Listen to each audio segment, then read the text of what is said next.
जय हिंद स्टूडेंट, सभी प्यारे बच्चे जो क्लास में जुड़ चुके हैं, जुड़ने वाले हैं, सभी प्यारे बच्चों को जय हिंद। बच्चों, हम बायोलॉजी की क्लास में आज पढ़ने वाले हैं सेल यानी कि कोशिका। तो कोशिका की आज हमारी क्लास रहने वाली है। सभी प्यारे बच्चे फटाफट से क्लास में जुड़ जाइए बिना किसी देरी के, ताकि हम हमारी जो सेल वाली क्लास है यानी कि कोशिका की जो क्लास है वो बिना किसी देरी के स्टार्ट कर लें। फटाफट से सभी आ जाइए।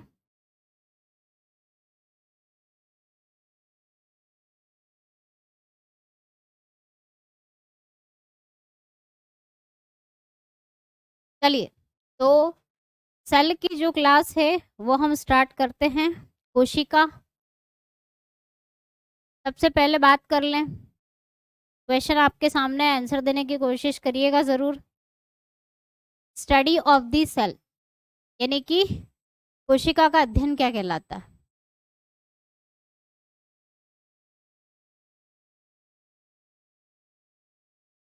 है ना? स्टडी ऑफ सेल, सबसे बेसिक क्वेश्चन तो यही है। सबसे पहला और basic question, study of cell को आप क्या कहते हैं सभी जानते हैं, ज़्यादा टाइम वेस्ट नहीं करते हैं। आप जो सोच रहे हैं, जी हाँ मैम, साइटोलॉजी होता है। साइटोलॉजी, साइटोलॉजी, साइटोलॉजी या कोशिका विज्ञान। कोशिका विज्ञान, जैसे कोशिका विज्ञान बहुत कम आने के चांसेस हैं, ज़्यादातर साइटोलॉजी हिंदी में लिखा हुआ आएगा। ठीक है, बहुत बढ़िया। चलो, तो सबको अच्छे से दिख रहा है ना? दूसरा क्वेश्चन क्या बनता है? सेल क्या है? Basic unit of the life, यानी कि हमारे जीवन की सबसे मूलभूत इकाई है, जीवन की संरचनात्मक इकाई है, जीवन की क्रियात्मक इकाई है। जीवन की मूलभूत इकाई से कहा जाता है, क्या कहते हैं? जीवन की संरचनात्मक, मौलिक इकाई, मूलभूत इकाई, क्रियात्मक इकाई।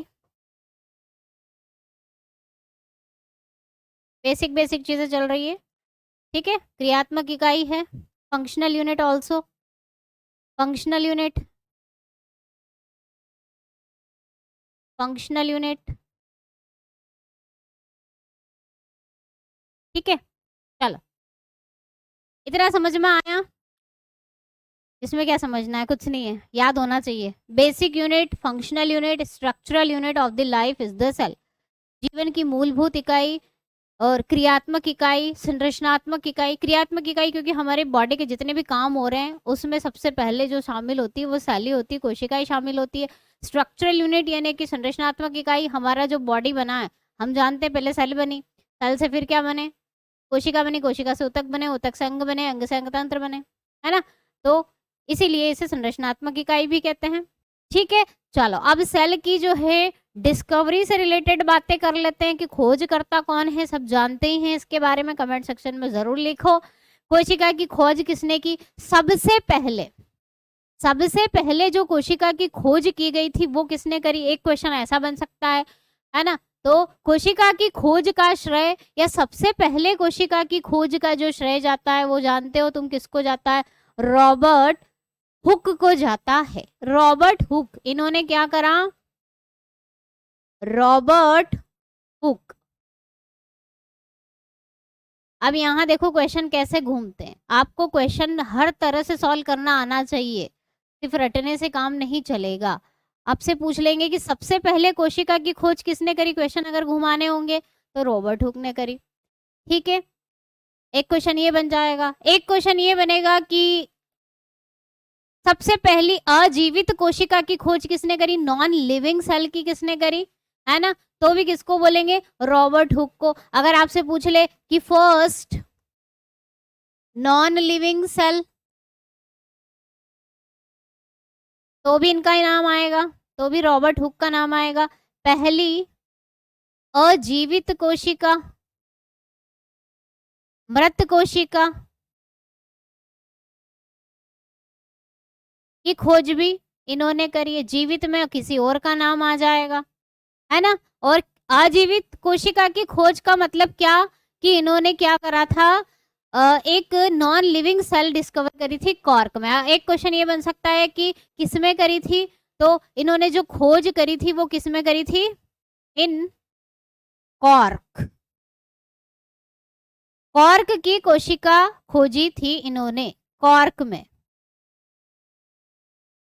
कॉर्क में इन्होंने कोशिका की खोज इन कॉर्क यानी कि कॉर्क में करी थी। यहां से इतने प्रश्न आपके बनते हैं। ठीक है, इतना तो समझ में आ गया है ना। नॉन लिविंग या डेड सेल बोल दो, ठीक है। यहाँ पे आप डेड सेल भी लिख सकते हैं, और डेड सेल मृत कोशिका, है ना। नॉन लिविंग, डेड सेल, अजीवित कोशिका या मृत कोशिका, है ना। बिल्कुल। एक और चीज यहाँ पर छूट गई, क्या? डेट, डेट से भी प्रश्न बन सकता है। डेट से प्रश्न कैसे बनेगा कि मतलब डेट दे देंगे आपको, बोल देंगे कि 1665 में कोशिका की खोज किसने करी थी। क्वेश्चन अगर उनके पास बनाने के लिए नहीं है तो वो ऐसे ही बात करते हैं, ऐसे ही क्वेश्चन करते हैं, इन 1665। ठीक है, क्वेश्चन क्या घूम रहे हैं बेटा जी? क्वेश्चन ऐसे ही घूम रहे हैं, क्वेश्चन वही पूछ रहे हैं लेकिन घुमाया क्या है कि 1665 में कोशिका की खोज किसने करी थी। अब तुम चकरा जाओगे, है ना, अब तुम घूम जाओगे, घूम जाओगे कि अब क्या करूं, एंटोनी का नाम लिखूं कि हुक का नाम लिखूं। तो ऐसे क्वेश्चन आपके घुमाए जाते हैं, तो आपको उस तरह से तैयारी करना है, एक एक पॉइंट पता होना चाहिए। 1665 में करी थी किसने? रॉबर्ट हुक ने, पहली मृत कोशिका या पहली कोशिका। एक और क्वेश्चन बन सकता है, क्या ये जो शब्द है कोशिका शब्द जो है किसने दिया? मान लो पूछ ले, कोशिका शब्द किसने दिया? अगर आपसे पूछ ले, सेल, सेल जो टर्म है, ये टर्म किसके द्वारा दी गई है? तो टर्म किसके द्वारा दी गई है? इन्हीं के द्वारा दी गई है, रॉबर्ट हुक के द्वारा ही दी गई है, रॉबर्ट हुक के द्वारा दी गई है। ठीक है, रॉबर्ट हुक। ठीक है। प्रथम जीवित कोशिका की खोज किसने करी थी? एंटोनी जी ने करी थी। आप जो बता रहे हैं कि 1674 में, 1674 में खोज करी थी, याद रखिएगा एंटोनी जी ने करी थी। एंटोनी, एंटोनी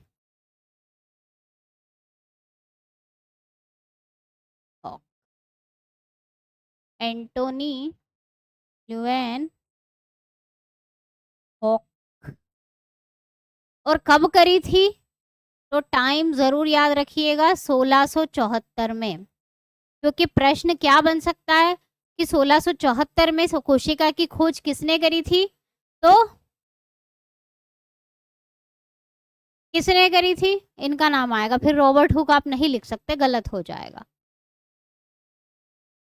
है ना। चलो, इतना समझ में आया। और इन्होंने बाय चांस और ज्यादा घुमाना हो, और ज्यादा घुमाना हो, तो इन्होंने काय में करी थी, कहाँ करी थी? उनका तो पता है कि कॉर्क में करी थी, इन्होंने कहाँ करी थी? इन्होंने करी थी एल्गी स्पाइरोगायरा में, तालाब के अंदर। लियोन हुक जी ने कहाँ करी थी? किसमें करी थी? इन पोंड, और पोंड में भी किसमें? एल्गी में। और कौन सी एल्गी में? स्पाइरोगायरा में, स्पाइरोगायरा। ठीक है, ये आपको पता होना चाहिए। तालाब में करी थी, तालाब में कौन से जीव में करी थी? तालाब में क्या करी? तालाब में क्या सेल मिलती है क्या? नहीं, जीव मिलेगा, कोई सा होगा ऑर्गेनिज्म, हाँ है ना, एल्गी है, शैवाल है, शैवाल है, और कौन सा? Spirogyra, spirogyra. ठीक है, बैक्टीरिया की खोज का श्रेय भी इनको जाता है। ध्यान रखिएगा, एंटोनी जी का नाम हम पढ़ रहे हैं तो डिस्कवरी ऑफ बैक्टीरिया में भी इनका नाम आता है, तो यही याद कर लो। इन्होंने क्या करा था? डिस्कवरी ऑफ बैक्टीरिया, यानी कि जीवाणु की खोज, ठीक इन्होंने करी, इन्होंने ही करी थी, एंटोनी जी ने। ठीक है, इलेक्ट्रॉन माइक्रोस्कोप की खोजकर्ता कौन है? इलेक्ट्रॉन माइक्रोस्कोप कि डिस्कवरी किसने करी थी? कमेंट सेक्शन में जिसको आता है वो लिख सकता है। Electron microscope.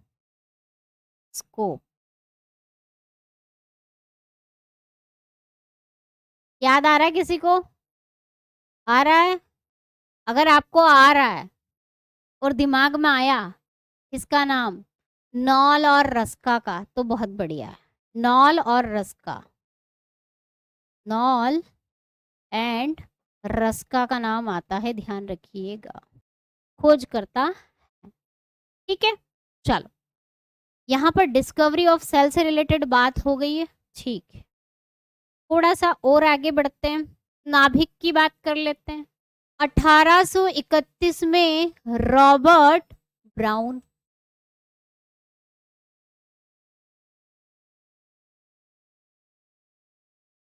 1831 में रॉबर्ट ब्राउन ने करी थी। नाभिक, नाभिक कौन सा? कोशिका वाला, है ना, सेल वाला नाभिक। डेट याद रखना, ये 3 की डेट याद रखाऊंगी, बाकी की डेट नहीं। जिसकी डेट अगर मैंने यहाँ लिखी है मतलब वो इम्पोर्टेंट है।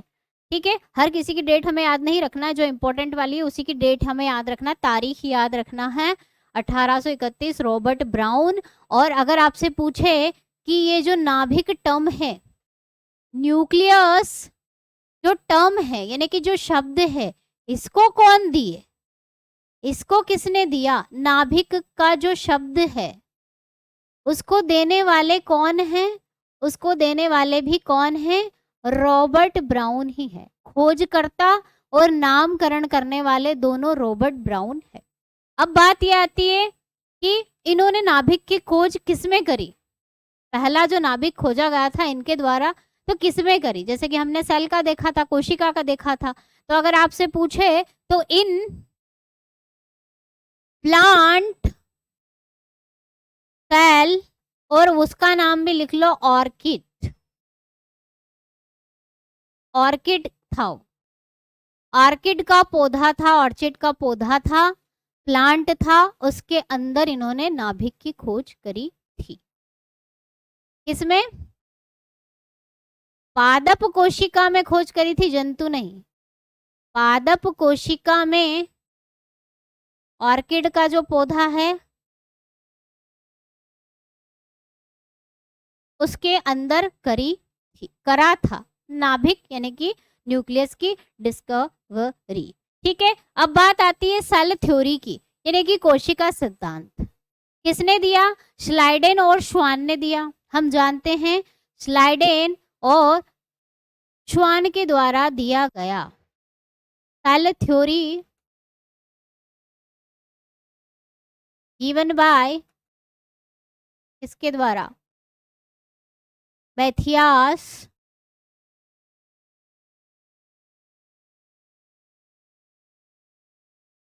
श्लाइडेन, श्लाइडेन एंड थियोडोर श्वान। ठीक है, कोशिका सिद्धांत को देने वालों के नाम।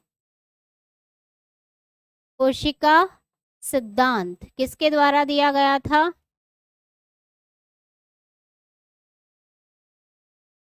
मैथियास, श्लाइडेन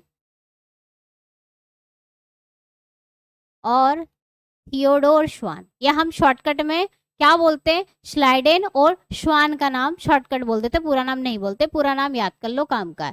श्लाइडेन और थियोडोर श्वान, थियोडोर श्वान। ठीक है, अब इन दोनों में से ये याद रखना है, इन दोनों ने बोला था, इन दोनों का ही एक ही बात थी कि जितने भी जीव हैं, जितने भी लिविंग हैं, वो सारे पहले से मौजूद कोशिकाओं से बने होते हैं। जितनी भी जीवित चीजें हैं, जीवित जीव हैं, सारे पहले से मौजूद कोशिकाओं से ही बने होते हैं। ये कहता है क्या? ये पॉइंट है किसका? सेल थ्योरी का। अब इनमें से इन दोनों का ही नाम क्यों आया है? क्योंकि एक ने कहा है कि पौधे जो होते हैं पौधे या पौधे की कोशिकाएं पहले वाली कोशिकाओं से प्री एग्जिस्टिंग सेल से ही फॉर्म होते हैं। और एक ने कहा था कि जंतु कोशिकाओं के बने होते हैं, एक ने कहा कि जंतु कोशिकाओं के बने, एक ने कहा कि पादप कोशिकाओं के बने। तो आपको ये याद होना चाहिए कि कौन है जिन्होंने कहा कि पादप कोशिकाओं के बने होंगे और कौन है जिन्होंने कहा कि जंतु कोशिकाओं के बने होते हैं। ठीक है, तो हम कैसे याद रखें? तो देखो श्वान शब्द आ रहा है ना, श्वान हम संस्कृत शब्द है, श्वान हम डॉग को बोलते हैं, इसको बोलते हैं डॉग को, कुत्ते को बोलते हैं। तो एनिमल है डॉग, क्या है? एनिमल है, जंतु है। तो ये जो थियोडोर श्वान थे ना, इन्होंने कहा कि जंतु कोशिकाओं के बने होते हैं, जंतु कोशिकाओं के बने होते हैं, कोशिकाओं के बने होते हैं। और फिर बचे कुचे कौन? स्लाइडेन। तो स्लाइडेन किसकी बात करेंगे? स्लाइडेन बात करेंगे कि जो पादप हैं, पौधे हैं, पादप कोशिकाओं से बने होते हैं। ये 2 पॉइंट हैं सेल थ्योरी के, दोनों ही कोशिकाओं के बने हैं, सेल के ही बने हैं, लेकिन एक जंतु की बात बोल रहा है और एक पादप की बोल रहा है। एक बोल रहा है श्वान, श्वान दैट मीन्स डॉग, तो ये एनिमल की बात कर रहे हैं। कौन? Theodor Schwann. तो animal made up of cell, है ना। और ये बोल रहे हैं कि plant made up of cell, plant made up of cell.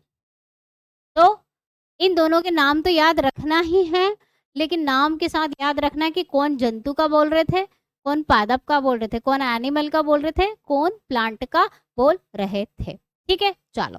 तो स्लाइडेन और श्वान के द्वारा सेल थ्योरी दी गई। सेल थ्योरी के पॉइंट याद रखना, बाय चांस क्वेश्चन बन जाए यहाँ से, क्या क्या पॉइंट है वो आपको याद रखना है। पहला पॉइंट बोलता है कि सभी जीव कोशिकाओं के बने होते हैं। All living organism are composed या made up of one or more cells. सारे जीव, दुनिया में ऐसा कोई सा जीव नहीं है जो कोशिका से नहीं बना है, चाहे उसके पास एक हो या अनेक हो, यूनिसेल्युलर हो या मल्टी सेल्युलर हो, बहुकोशिकीय हो, एक कोशिकीय हो, लेकिन सेल से बना होगा। ये पहला पॉइंट है सेल थ्योरी का, है ना, जिसमें दोनों के मत आ जाते हैं, दोनों के पॉइंट्स आ जाते हैं, एनिमल वाला भी और प्लांट वाला भी। ठीक है, अब cells are basic unit of the life, कोशिकाएं जीवन की मूलभूत इकाई है। जी हाँ, हम जानते हैं। तो ये सेल थ्योरी का ही पॉइंट है। अगला पॉइंट कहता है कि all cells arise from the pre existing cell, ओमनी सेल्यूला ई सेल्यूला, है ना। रुडोल्फ वर्चो ने कहा था, ये रुडोल्फ वर्चो का पॉइंट भी यहाँ पर ऐड कर लिया है कि सभी सेल, सभी कोशिकाएं पहले से मौजूद कोशिकाओं से ही बनती हैं। ये कहता है कोशिका सिद्धांत। 3 पॉइंट याद रहेंगे। जी हाँ, याद रहेंगे। पहला, सभी जीव एक या एक से अधिक कोशिकाओं से बने होते हैं और कोशिका जीवन की मूलभूत इकाई है, और सभी कोशिकाएं पहले से मौजूद कोशिकाओं से बनती है, प्री एग्जिस्टिंग सेल से ही बनती है। ये कहता है तीसरा पॉइंट। और ये जो तीसरा पॉइंट है, ये रुडोल्फ विर्चो के द्वारा कहा गया, ओमनी सेल्यूला ई सेल्यूला वाला। ठीक है, ओमनी सेल्यूला ई सेल्यूला, रुडोल्फ विर्चो। इसको हम लिख लेते हैं। थर्ड पॉइंट को एक और नाम आप बोल सकते हो। प्रश्न पूछा जाता है कि ओमनीस सेल्यूला ई सेल्यूला, इसका क्या मतलब है? ये हमारी लैंग्वेज में नहीं है, ना ही इंग्लिश में लिखा हुआ है, दूसरी भाषा में लिखा है, इसलिए अजीब लग रहा है। ओमनीस, इसका मतलब क्या होता है? यही जो लिखा है, ओमनीस सेल्यूला ई सेल्यूला। इसका मतलब होता है कि कोशिकाएं पहले से मौजूद कोशिकाओं से ही बनती है। इसका अलग भाषा में जो सेंटेंस है वो है ओमनी सेल्यूला ई सेल्यूला। कौन ने कहा था? रुडोल्फ विर्चो ने कहा था। रुडोल्फ विर्चो के द्वारा ये पॉइंट कहा गया था। रुडोल्फ विर्चो, रुडोल्फ विर्चो ने ये शब्द, ये सेंटेंस बोला था, ये बात बोली थी। ठीक है, इतना समझ में आया? बेसिक बेसिक चीजें चल रही हैं। सेल थ्योरी कर रहे हैं हम, कोशिका सिद्धांत कर रहे हैं। सबसे छोटी सेल इन द वर्ल्ड, दुनिया में कहीं भी कैसे भी पूछे, है ना, सबसे छोटी सेल कौन सी होती है? माइकोप्लाज्मा। माइकोप्लाज्मा याद रखना, माइकोप्लाज्मा स्मॉलेस्ट सेल। ये कहाँ मिल रहा है माइकोप्लाज्मा? जरा बायोलॉजी में घूम के आए, घूम ले। हाँ मैम घूम लेते हैं, चलो बायोलॉजी में चलते हैं, मोनेरा में। तो जो मोनेरा वाले जीव हैं, 5 जगत वर्गीकरण आर.एच. विटेकर जी ने दिया था, तो 5 जगत में से पहला जो जगत है फर्स्ट किंगडम में, वो है मोनेरा, है ना। तो मोनेरा है, तो मोनेरा में आता है ये किधर को मिलेगा? मोनेरा को मिलेगा, मोनेरा में आता है, ध्यान रखना। कहाँ मिलेगा? जिधर साइनोबैक्टीरिया, मोनेरा वाले जीव में मिलेगा, मोनेरा में मिलेगा। हाँ मैम, इसको एक और नाम से जानते हैं बेटा जी, इसको पीपीएलओ भी बोलते हैं। बाय चांस गड़बड़ हो जाए, नाम पीपीएलओ बोल दे, पीपीएलओ, है ना। क्वेश्चन अगर एग्जामिनर को घुमाना है, क्वेश्चन पूछा स्मॉलेस्ट सेल बता दो, है ना, स्मॉलेस्ट सेल बता दो, और नाम माइकोप्लाज्मा है ही नहीं, क्या है? पीपीएलओ दे दिया। अब गई, हम तो गए, हमारा तो क्वेश्चन गलत, तो इसको पीपीएलओ भी बोलते हैं, पीपीएलओ। पीपीएलओ का फुल फॉर्म क्या होता है? प्लूरा न्यूमोनिया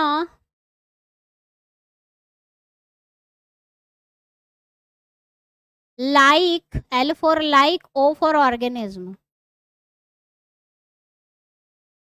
तो ये तो ठीक है, लेकिन मैडम इसको पीपीएलओ क्यों बोलते हैं? क्योंकि ये क्या करता है, ये माइकोप्लाज्मा क्या करता है, जो एनिमल्स होते हैं ना, एनिमल्स के रेस्पिरेटरी सिस्टम यानी कि श्वसन तंत्र यानी कि फेफड़ों को प्रभावित करता है, न्यूमोनिया की बीमारी कर देता है। अब लार्जेस्ट सेल तो तुम जानते ही होंगे, सबसे बड़ी कोशिका कौन सी है? कौन है? ऑस्ट्रिच का egg cell, egg of ostrich, egg of ostrich.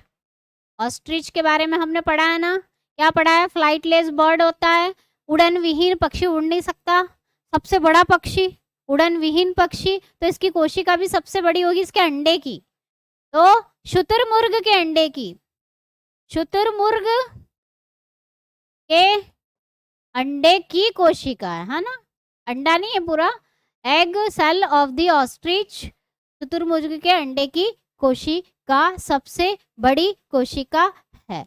Longest cell in the world is, सबसे लंबी कोशिका कौन सी होती है? लंबाई में ऐसे, है ना, बड़ी मतलब ऐसे आकार में बड़ी होती है, और लंबी मतलब ऐसे अगर खोलो तो लंबी रस्सी में ज्यादा लंबाई होना चाहिए, है ना।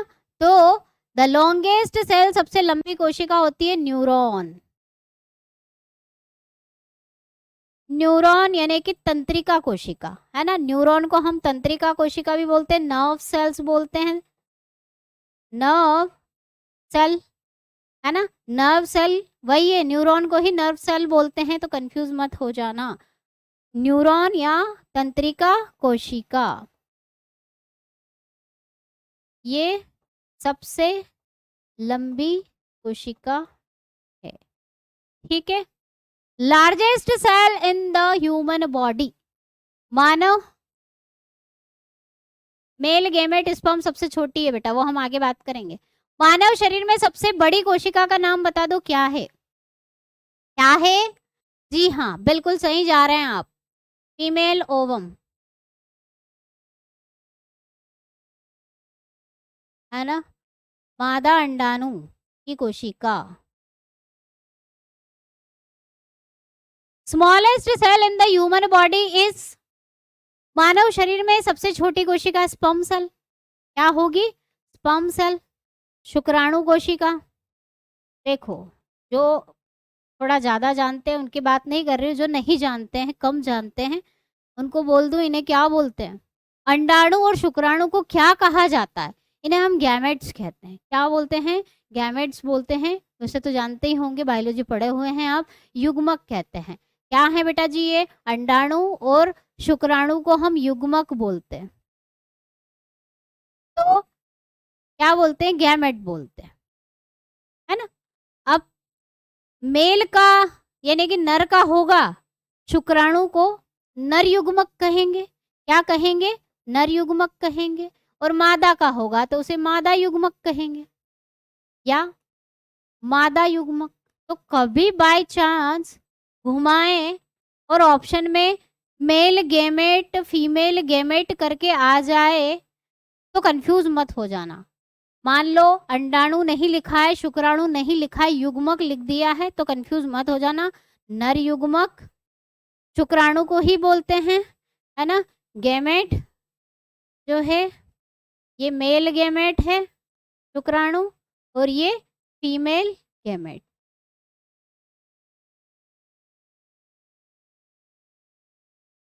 Largest cell in the plant और smallest cell in the plant. अब ये तो हमारी जानवरों में बात हो गई या मनुष्य की बात हो गई। अब हम बात कर लेते हैं पादप की, यानी कि पौधों की सबसे बड़ी कोशिका बता दो और सबसे छोटी कोशिका यहाँ पर आप बता दो। एसिटाबुलेरिया बोलते हैं भाई इसे, एसिटाबुलेरिया। नाम लिख लेना, लिख देती हूँ, एसिटाबुलेरिया। कौन है ये एसिटाबुलेरिया? हमने तो पहली बार सुना, हम तो जानते ही नहीं इसको। हाँ, नर्व सेल 1 मीटर तक लंबी होती है, बिल्कुल सही बोले हैं जाकिर हुसैन, है ना। पर मैंने लेंथ नहीं लिखाई, आप चाहें तो लिख सकते हैं, बहुत ज्यादा हो जाएगा वो। कहाँ गई वो? 1 मीटर तक लंबी होती है, 1 मीटर तक लॉन्ग होती है, 1 मीटर तक लंबी होती है, 1 मीटर लंबी होती है ना, इतनी तक जाती है। ठीक है, ओके। चलो, कहाँ थे हम? एसिटाबुलेरिया। ये कौन है मैम? ये एसिटाबुलेरिया ये कौन है? ये है ग्रीन एल्गी।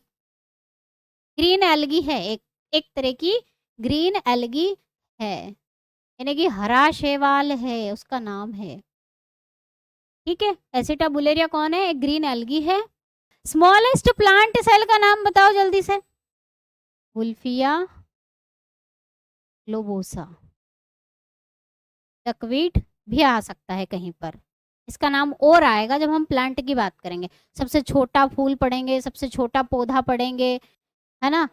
ऐसी बहुत सारी, सबसे छोटा बीज किसका होता है हम प्लांट में पढ़ेंगे, तो वहां पर भी इसका नाम आएगा। इसकी जो कोशिका होती है ना, ग्लोबोसा, वुल्फिया ग्लोबोसा की सबसे छोटी वाली होती है। ठीक है, चलो ओके, यहाँ तक की कहानी समझ में आ गई। ये बेसिक चीजें हैं, बहुत बहुत सारे बच्चों को याद भी होगी। आगे बढ़ते हैं। सेल के टाइप्स हम देख रहे हैं, यानी कि कोशिका के प्रकार हम देख रहे हैं। 2 तरह की होती है, जी हाँ, prokaryotic, eukaryotic. Animal plant, animal plant मत करना, प्रोकैरियोटिक और यूकैरियोटिक। प्रोकैरियोटिक और यूकैरियोटिक, डिफरेंस देख लेते हैं, अंतर देख लेते हैं इनमें। ठीक है, पहली विशेषता हम बात करते हैं नाभिक के बारे में, न्यूक्लियस के बारे में। इसका नाभिक कैसा होता है? इसका नाभिक क्या इसमें है? अगर है तो कैसा है? क्या इसमें है? हाँ है तो कैसा है? ये आपको पता होना चाहिए, है ना। प्रोकैरियोटिक सेल जो होती है उसका नाभिक कैसा होता है? अविकसित होता है, अविकसित होता है, बिखरा हुआ होता है, अस्पष्ट होता है। कैसा होता है? अविकसित व अस्पष्ट, मतलब अच्छे से दिखता नहीं है, फैला हुआ, अनडेवलप्ड और अस्पष्ट, बिखरा हुआ, कोई बाउंड्री नहीं है, अनबाउंडेड, इस तरह का होता है। हाँ, अनक्लियर। इसका विकसित होता है वह स्पष्ट, डेवलप्ड, मेम्ब्रेन है उसके आसपास, डबल मेम्ब्रेन होती है ना, याद रखना। अभी हम नाभिक पढ़ेंगे तो नाभिक के आसपास झिल्ली होती है, दोहरी झिल्ली होती है, दोहरी डबल मेम्ब्रेन होती है, डेवलप्ड होता है और क्लियर होता है, बिल्कुल अच्छे से दिखता है, गोल गोल बॉल जैसा दिखता है। ठीक है, चलो नाभिक की बात हो गई, ओके। अब बात करते हैं double membrane organelles. Double membrane organelles, यानी कि द्विझिल्ली युक्त कोशिकांग, दो झिल्ली से बंधे हुए कोशिकांग, जैसे क्लोरोप्लास्ट, माइटोकॉन्ड्रिया, नाभिक, ये ऐसे हैं कोशिकांग ही बोलेंगे ना इनको हम। क्या बोलते हैं? जो साइटोप्लाज्म में तैरते रहते हैं उन्हें हम कोशिकांग बोलते हैं। जो क्या करते हैं? स्विम करते हैं साइटोप्लाज्म में, वो ऑर्गेनेलीज होती हैं अदर देन न्यूक्लियस। तो ये जो कोशिकांग हैं, ये कोशिकांग डबल झिल्ली वाले इसमें होंगे। एक भी कोशिकांग बता दो ऐसा प्रोकैरियोटिक सेल में जिसमें दो झिल्ली होती है? नहीं होते हैं, है ना, नहीं होते। तो इसमें माइटोकॉन्ड्रिया लिख सकते हो आप, माइटोकॉन्ड्रिया। जैसे कि माइटोकॉन्ड्रिया होगा क्या, या फिर आप डायरेक्टली ऐसा भी पूछा जा सकता है, माइटोकॉन्ड्रिया क्लोरोप्लास्ट होंगे क्या? नहीं होते, एब्सेंट,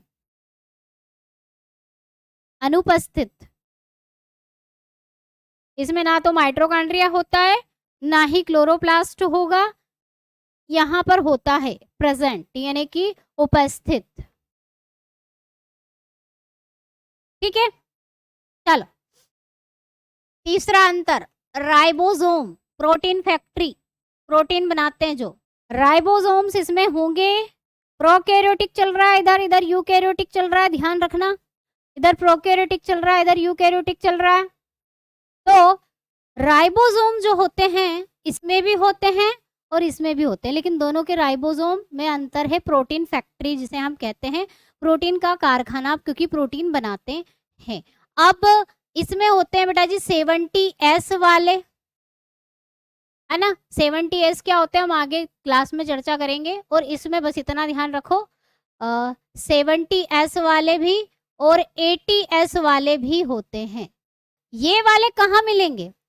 आपका जो माइटोकॉन्ड्रिया है और माइटोकॉन्ड्रिया और क्लोरोप्लास्ट जो हैं, इन दोनों में खुद का डीएनए होता है, खुद के राइबोसोम्स होते हैं, है ना। इन्हें वियर्ड ऑर्गेनेली बोलते हैं ना, अजीब कोशिकांग कहते हैं, क्योंकि इनका खुद का डीएनए है, इनके पास खुद ये विभाजित कर सकते हैं, है ना। और खुद का इनके पास क्या होता है? राइबोसोम्स होता है। तो जो माइटोकॉन्ड्रिया और आपका क्या है? क्लोरोप्लास्ट है, क्लोरोप्लास्ट है। तो देखो क्वेश्चन है, एक एक चीज में बताती नहीं जा सकती। अगर आपसे पूछ ले कि माइटोकॉन्ड्रिया में कौन से वाले राइबोसोम पाए जाते हैं, तो 70 वाले। क्लोरोप्लास्ट में कौन से वाले पाए जाते हैं, तो 70 वाले। बाकी जो इनको छोड़ के जो हमारे नाभिक या फिर हमारा जो प्रोटीन बनाने वाले राइबोसोम जो प्रोटीन बनाते हैं, वो 80S वाले होते हैं। अगला अंतर देख लेते हैं, नेक्स्ट वाला डीएनए का।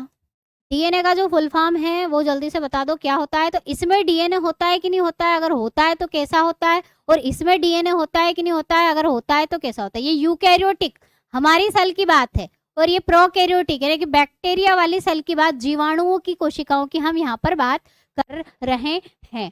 इसका जो डीएनए होता है ना बेटा, सर्कुलर होता है। बस इतना ध्यान रखो, सर्कुलर होता है, यानी कि गोलाकार होता है, गोल बॉल जैसा डीएनए दिखता है। और इसका जो यूकैरियोटिक का डीएनए है वो लंबा होता है, लीनियर होता है, लंबा डीएनए होता है, रेखिक होता है। क्या होता है? रेखिक होता है। लीनियर डीएनए होता है, यानी कि रैखिक होता है, लंबा। इसका जो डीएनए होता है ना, खुला, बॉल जैसा तो है लेकिन खुला होता है। क्या होता है? जिसे हम बोलते हैं नग्न डीएनए, नेकेड वाला, नेक्ड डीएनए होता है, यानी कि नग्न, खुला, ढका हुआ नहीं, है ना। और इसका क्या होता है? बाउंडेड बाय द मेम्ब्रेन, यानी कि झिल्ली युक्त होता है। और हिस्टोन नॉन हिस्टोन प्रोटीन की बात हम करते हैं, यहाँ पर दो प्रोटीन पाए जाते हैं, ठीक है, डीएनए में। तो यहाँ पर जो हिस्टोन प्रोटीन है इसमें नहीं होता। अभी खुला है उसका मतलब क्या? ये लंबा है। अच्छा मैम ये लंबा है तो सेल के अंदर कैसे आया? है तो ऐसा लंबा लंबा दिखना चाहिए ना, ऐसा लंबा नहीं होता है, इसको बांध दिया जाता है, हिस्टोन प्रोटीन। तो यहाँ पर हिस्टोन प्रोटीन मिलेंगे, हिस्टोन प्रोटीन, बांध के रखते हैं। ये जो खुला है तो ऐसा लंबा हो जाना चाहिए ना, ऐसा लंबा नहीं होता है। इसको कौन बांध के रखते हैं? जैसे रस्सी से हम बांध देते, तो रस्सी का नाम है यहाँ पर हिस्टोन प्रोटीन। हिस्टोन प्रोटीन, यहाँ पर कोई स्टोन प्रोटीन नहीं होते हैं, नो हिस्टोन प्रोटीन, एब्सेंट। यहाँ पर हिस्टोन प्रोटीन जो है एब्सेंट, अनुपस्थित होंगे, अनुपस्थित, हिस्टोन प्रोटीन अनुपस्थित होगी। ठीक है, चलो ये डीएनए की बात हो गई। डीएनए में हमने कौन क्या क्या देखा? ये गोलाकार वाला, ये लंबा वाला, ये खुला वाला, ये बंद। इसमें हिस्टोन प्रोटीन नहीं है, इधर हैं बस। चलो आगे बढ़ जाएं। ईआर बोले तो अंतःप्रदवी जालिका, अंतः प्रदवी जालिका, एंडोप्लाज्मिक रेटिक्यूलम, फुल फॉर्म याद है? एंडोप्लाज्मिक रेटिकुलम लिख लेना, नहीं तो आगे हम पढ़ेंगे ईआर। ईआर होता है कि नहीं होता है? इनके पास नहीं होता है, इनके पास होता है, इनके पास होता है, इनके पास एब्सेंट, कोई ईआर नहीं, अनुपस्थित, इनके पास प्रेजेंट, उपस्थित। ठीक है, चलो गोल्जी बॉडी, गोल्जी काय या गोल्जी अपैरेटस भी बोलते हैं जिसको, लाइजोसोम्स, लयन काय या लाइजोसोम, ये इसमें एब्सेंट होते हैं, इसमें प्रेजेंट होते हैं। यहाँ पर एब्सेंट और यहाँ होंगे प्रेजेंट। क्रोमोसोम की बात कर लेते हैं, है कि नहीं है इसमें? प्रोकैरियोटिक में एक ही गुणसूत्र होता है, इसमें ओनली वन, और इसमें बहुत सारे होते हैं, ओनली वन, और इसमें मल्टीपल। इसमें केवल एक ही गुणसूत्र होता है, प्रोकैरियोटिक में केवल एक गुणसूत्र होगा, और इसमें बहुत सारे होंगे और नाभिक के अंदर मिलेंगे, बहुत सारे, और कहाँ मिलेंगे? नाभिक में मिलेंगे, मल्टीपल और न्यूक्लियस में होंगे। ठीक है, रेस्पिरेटरी एंजाइम, वो एंजाइम जो श्वसन में मदद करते हैं। रेस्पिरेशन, रेस्पिरेशन की जो प्रक्रिया, एटीपी बनाने वाली प्रक्रिया, जो ऊर्जा बनती है जिसमें एटीपी बनती है ना, ATP, adenosine try phosphate, ATP बनती है। उस एटीपी में बनाने में जो एंजाइम्स यूज होते हैं उन्हें हम रेस्पिरेटरी एंजाइम बोल देंगे। तो इसमें होंगे कि नहीं होंगे, और इसमें होंगे कि नहीं होंगे? तो इसमें रेस्पिरेटरी एंजाइम कहाँ मिलेंगे? अगर होंगे तो हाँ है, रेस्पिरेशन तो ये भी करेंगे, ये भी ऊर्जा बनाएंगे, ये भी एटीपी बनाएंगे, लेकिन कहाँ होंगे? एंजाइम्स कहाँ पर मिलेंगे बेटा जी? Present in plasma membrane, membrane में मिलेंगे। यानी कि कोशिका झिल्ली या प्लाज्मा झिल्ली, भित्ति मत कर देना, कोशिका झिल्ली में उपस्थित। हम बोलते हैं ना कि माइटोकॉन्ड्रिया तो है ही नहीं, प्रोकैरियोटिक के पास माइटोकॉन्ड्रिया है नहीं, और माइटोकॉन्ड्रिया में ही श्वसन होता है, रेस्पिरेशन होता है, ऊर्जा बनती है, एटीपी बनती है ना। यहाँ पर माइटोकॉन्ड्रिया होगी, अब यहाँ पर नहीं होगा तो कहाँ करेंगे? प्लाज्मा झिल्ली में श्वसन की प्रक्रिया संपूर्ण होती है। कहाँ कंप्लीट होती है? प्लाज्मा मेम्ब्रेन में उपस्थित होते हैं रेस्पिरेटरी एंजाइम। यहाँ पर कहाँ होंगे? माइटोकॉन्ड्रिया में, कोशिका का ऊर्जा घर जिसे हम कहते हैं, माइटोकॉन्ड्रिया जिसे हम क्या कहते हैं? कोशिका का ऊर्जा घर कहते हैं, वहां उपस्थित होते हैं। ठीक है, चलो आगे बढ़ जाते हैं। और क्या है? इतने अंतर बहुत है, सफिशिएंट है। फ्लैजिला और ऐड कर लेना। फ्लैजिला, फ्लैजिला का काम क्या है? लोकोमोशन में हेल्प करता है, जिसे हम हिंदी में कशाभिका कहते हैं। एक पक्षमाभ होता है और एक कशाभिका होता है। एक फ्लैजिला होता है, फ्लैजिला लंबा पूंछ जैसा होता है, ठीक है, और एक क्या होता है? पक्षमाभ होता है। पक्षमाभ यानी कि सीलिया, वो बाल जैसी संरचनाएं बनी होती है कोशिका के ऊपर। तो इनमें अगर फ्लैजिला होता है, फ्लैजिला इसमें भी मिलेगा पूंछ जैसा। काम क्या है फ्लैजिला का? फ्लैजिला चलने फिरने में मदद करता है जीव सेल को, कोशिका को। तो इसका जो फ्लैजिला है इसमें भी है। अंतर क्या है? अंतर ये है कि इसकी जो संरचना होती है, इसका जो स्ट्रक्चर होता है वो 0/2 का होता है। ये हम देखेंगे क्या होता है, कितनी माइक्रोट्यूबल्स अरेंज होती है, इतनी 0/2 का होता है, 0+2 का संरचना। और यहाँ पर जो संरचना होती है 9+2 की होती है, 9+2। ठीक है, ये जिसको समझ में नहीं आया आगे हम ये 9/2, ये अरेंजमेंट, ये माइक्रोट्यूबल्स, ये माइक्रोफिलामेंट, ये सब चीज़ हम आगे देखेंगे डीप में। इसका जो स्ट्रक्चर होता है 9+2 का होता है। इसकी संरचना में अरेंजमेंट जो होता है वो इस तरह का होता है। प्लांट और एनिमल सेल में डिफरेंस। प्लांट और एनिमल सेल में अंतर देख रहे हैं। पादप कोशिका, ये तो सभी जानते हैं इसके बारे में तो, और जंतु कोशिका। अंतर बहुत बढ़िया से याद है सभी को, इसमें तो कोई गलती ही नहीं कर सकता। और यहाँ पर इनके कौन कौन से फीचर्स हम डिस्कस करेंगे, इनके गुण हम यहाँ पर डिस्कस करेंगे। ठीक है, चलो पहला अंतर फटाफट से बता दो। सेल वॉल, सेल वॉल यानी कि कोशिका भित्ति किसमें होगी किसमें नहीं होगी, जरा बताओ जल्दी से। तो तुम जानते हो प्लांट में कोशिका भित्ति होती है, प्रेजेंट, उपस्थित होती है। सेल्यूलोस की बनी होती है, इसमें एब्सेंट होती है, अनुपस्थित होती है। ठीक है, चलो सेल्यूलोस की बनी होती है वो हम आगे देखेंगे, सेल वॉल पढ़ेंगे अच्छे से तब। बस इतना ध्यान रखो, इसमें होगी इसमें नहीं होगी। इसके बाद बात करते हैं क्लोरोप्लास्ट। क्लोरोप्लास्ट किसमें होगा किसमें नहीं होगा? अगला वैक्यूल,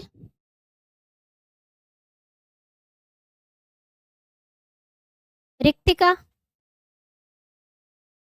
इसमें होगी इसमें नहीं होगी।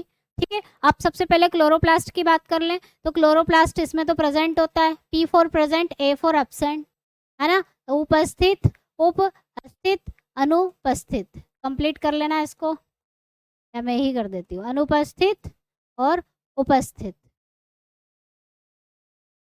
वैक्यूल की बात करें, रिक्तिका की बात करें, तो जो रिक्तिका है इसमें भी होती है इसमें होती है, इसमें एक ही होती है, ओनली वन, वो लार्ज साइज की होती है। इसमें क्या होती है? वन होती है और लार्ज साइज की होती है एंड मिडिल ज्यादातर देखने को मिलती है, middle and in the middle, in the middle. एक वैक्यूल होगी, एक रिक्तिका होगी, बड़ी होती है आकार में। ठीक है, सबसे बड़ी बोल सकते हैं हम ऑर्गेनली, पौधों पादप में यही होती है, और मध्य में स्थित होती है। इसमें एक से ज्यादा होती है, एक से ज्यादा मिलेगी, मोर देन वन। और स्मॉल होती है, बहुत छोटी छोटी होती है, स्मॉल होती है। और क्या होती है?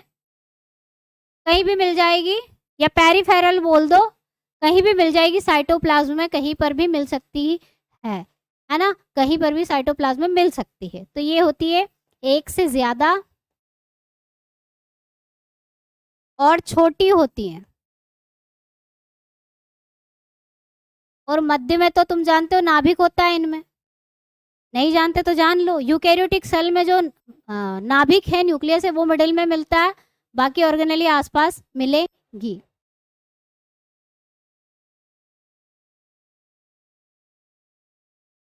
ठीक है, चलो आगे बढ़ते हैं, नाभिक की बात कर लेते हैं। दोनों में नाभिक होगा, होगा, नाभिक की बात कर लेते हैं।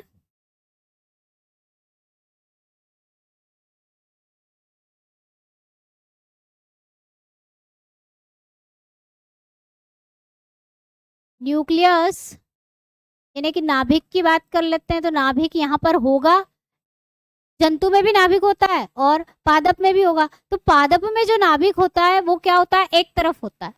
क्या होता है, एक तरफ होता है। हम वैक्यूल पढ़ेंगे, हाँ स्टोरेज का काम करती है वैक्यूल, पानी, खाना पानी और बहुत सारी चीजें स्टोर करती है।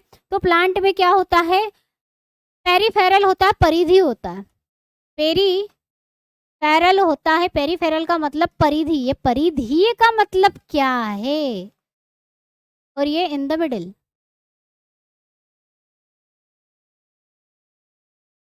मध्य में। पेरीफेरल का मतलब क्या है, जैसे मान लो एक वृत्त है, अब वृत्त की जो परिधि है, परिधि के साथ साथ नाभिक एक तरफ होगा, इस तरह से। ये जैसे मान लो ना एक वृत्त है, इस वृत्त में नाभिक यहाँ कहीं हो सकता है, यहाँ कहीं हो सकता है, यहाँ कहीं हो सकता है, इसको बोलते हैं परिधि। ठीक है, और यहाँ जो नाभिक मिलेगा बेटा जी, वो मिलेगा मिडिल में, मध्य में। ठीक है, चलो आगे बढ़ते हैं। अगला जो अंतर है, अगले अंतर की तरफ फटाफट से बढ़ते हैं। सेंट्रियोल्स और सेंट्रोजोम्स, सेंट्रियोल्स एंड सेंट्रोजोम्स।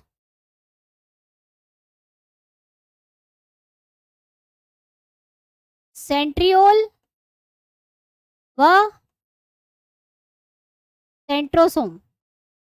अब बताओ पादप में मिलेंगे क्या, हम पहले पादप ही लिख रहे हैं ना, हाँ पादप में मिलते हैं क्या, नहीं मिलते हैं, एब्सेंट, अनुपस्थित। इसमें मिलेंगे क्या, हाँ इसमें तो मिलते ही हैं, रिप्रोडक्शन में मदद करेंगे, फिर रिप्रोडक्शन कैसे होगा, उपस्थित। ठीक है, चलो अगली विशेषता की चर्चा कर लें। ठीक है, अगली विशेषता जो है गोल्जी बॉडी की बात कर लें। गोल्जी बॉडी, गोल्जी काय, इसमें जो गोल्जी काय है होता है अविकसित होता है, दूसरे नाम से होता है, क्या होता है, अनडेवलप्ड, अनडेवलप्ड गोल्जी काय होता है, जिसे हम क्या कहते हैं, इक्टियोसोम। ठीक है, अविकसित, अविकसित होता है, जिसे क्या कहा जाता है, डिक्टियोसोम, डिक्टियोसोम। और इसमें डेवलप्ड होता है, बड़ा होता है, डेवलप्ड होता है। इसमें छोटा भी होता है ना, इसमें स्मॉल भी होता है, ध्यान रखिएगा, इसमें छोटा भी होता है, छोटा होता है, इसमें डेवलप्ड और बड़ा होता है, विकसित होता है। और उसका नाम गोल्जी बॉडी, गोल्जी अपैरेटस ही उसे हम कहते हैं। क्या गोल्जी काय, क्या गलत है भाई, क्या गलत है यहाँ पर गोल्जी बॉडी में, इक्टियोसोम नहीं तो फिर क्या बोलेंगे। चलो इतना समझ में आया, ये सारे अंतर हैं। तो सेल वॉल प्लांट में होगी, एनिमल में नहीं होगी। क्लोरोप्लास्ट इसमें उपस्थित होगा, इसमें अनुपस्थित होगा। इसमें वैक्यूल होगी, इसमें बड़ी होती है, बीच में होती है, इसमें छोटी होती है, कई सारी होती है, एक साइड कहीं भी साइटोप्लाज्म में मिलेगी। और आगे बात करें तो नाभिक पेरीफेरल होता है, कहीं भी परिधि मिलेगा, इसमें मध्य में होता है। सेंट्रियोल्स एब्सेंट होगा, इसमें प्रेजेंट होगा। गोल्जी बॉडी इसमें अविकसित होती है, डिक्टियोसोम जिसे कहते हैं, और डेवलप्ड होगा जिसे हम बोलेंगे अविकसित, विकसित कहें। प्लास्टिड वो क्लोरोप्लास्ट है ना, उसी की बात कर रहे हैं। देखो आप बोल रहे हो कि मैडम प्लास्टिड, तो प्लास्टिड यही क्लोरोप्लास्ट की बात कर रहे हैं, प्लास्टिड इसी में ही आ जाएगा आपका। तो आप क्लोरोप्लास्ट की जगह प्लास्टिड भी लिख सकते हो, प्लास्टिड यानी कि वर्णक, हिंदी में हम क्या बोलते हैं, वर्णक। तो वर्णक इनमें उपस्थित होते हैं, इनमें अनुपस्थित होते हैं। ठीक है, प्लास्टिड क्लोरोप्लास्ट प्लास्टिड में ही तो आता है, तो प्लास्टिड लिख दो या क्लोरोप्लास्ट लिख दो, वर्णक लिख दो या क्लोरोप्लास्ट लिख दो, इसमें उपस्थित और इसमें अनुपस्थित होता है। ठीक है, चलो यहाँ तक की कहानी समझ में आ गई। अब आगे बढ़ने से पहले एक होमवर्क है, याद कर लेना।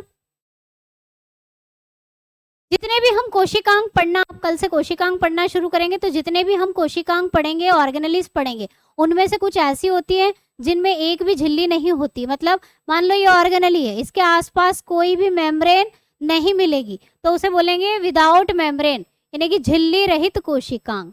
ठीक है। और कुछ ऑर्गेनेलीज ऐसी होंगी जिनमें सिर्फ एक ही झिल्ली होती है, सिंगल मेम्ब्रेन होगी। कुछ ऑर्गेनेलीज ऐसी होती है जिनमें डबल मेम्ब्रेन होगी, तो 2 झिल्ली होंगी। तो उनके नाम आपको पता होना चाहिए, क्वेश्चन बन जाता है। इनमें से बता दो किसमें सिंगल झिल्ली है, सिंगल मेम्ब्रेन है, कौन सा डबल वाला है, कौन सा बिना मेम्ब्रेन वाला है। तो ये आपको याद करना है। तो जिसमें राइबोसोम, सेंट्रोसोम, सेंट्रियोल, ये जो है कोशिकांग ऐसे हैं जिनमें कोई झिल्ली नहीं होती है। और ये जो है कौन से, आपकी वैक्यूल, रिक्टिका, lysosome, Golgi apparatus, endoplasmic reticulum, इनमें सब में आपकी एक ही झिल्ली मिलती है। और दोहरी झिल्ली वाले कौन कौन से हैं, नाभिक, माइटोकॉन्ड्रिया और क्लोरोप्लास्ट। तो ये आपको याद रखने हैं एक साथ, क्योंकि हम अगर एक एक में लिखने जाएंगे तो भूल जाएंगे, ऐसा एक साथ लिखा रहेगा तो हमें याद रहेगा। ठीक है।